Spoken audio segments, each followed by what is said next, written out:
ඉතාලිය ගැන කතා කරනකොට අමතක කරන්නම බැරි ස්ථානයක් ඉදිරිපිට තමයි අපි මේ ඉන්නේ. දෝමු දේවස්ථානයේ.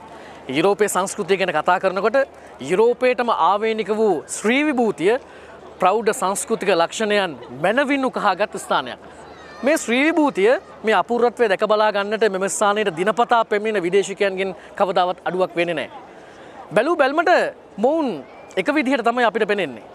ඒකාකාරී ජීවන රටාවක් තුළ දෝලණය වන මේ රටේ සංස්කෘතිය තුළ මේ රටේ සංස්කෘතියට අනුගත වෙනවා වගේම අපිට බැලූ බැලමට එක විදිහට පෙවුනට මොවුන්ටම ආවේනික වූ ජාතික සංස්කෘතික ලක්ෂණයන් තිබෙනවා.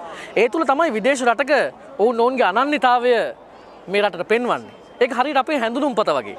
අපි විදේශ රටක ජීවත් වෙනකොට අපිටම ආවේනික වූ ජාතික සංස්කෘතියේ ලක්ෂණ තුළ අපි ජීවත් වෙනකොට අපිට පුංචි වටිනාකමක් තියෙනවා. අන්න ඒ නිසාවෙන්ම තමයි මෙවරත් මිලානෝ සංස්කෘතික හා කලා එකමුතුව ඔබේ ආදරණීය දරුවන්ට අපේ ජාතික සංස්කෘතියේ ලක්ෂණ මනවින් විදහා දක්වන්නට ජාතික අවුරුදු උළෙලක් සංවිධානය කරලා තිබෙන්නේ. සූර්ය මංගල්‍යයේ මේ අපූර්ව දායාදය ඔබේ ආදරණීය දුවා දරුවන්ට තිලන කරන්නට මෙවරත් ඔවුන් සූදානම්.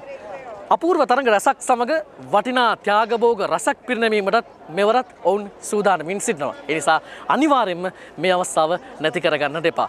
ලංකාවෙන් ටිකක් දුර බැහැර වෙලා ලංකාවෙන් ටිකක් ඈතට වෙලා ඉන්නකොට දැනෙන පාළුව තනිකම මේ හැම දෙයක්ම අතරේ අපිට අපේම කියා ලෝකයකට යන්න අපිට අපේම කියා සංස්කෘතියක් තුළ ජීවත් වන්නට මේ ලැබෙන අවස්ථාව මග හරවා ගන්නට එපා. මතක තියාගන්න දිනේ හරියටම අප්‍රේල් 25 වෙනිදා.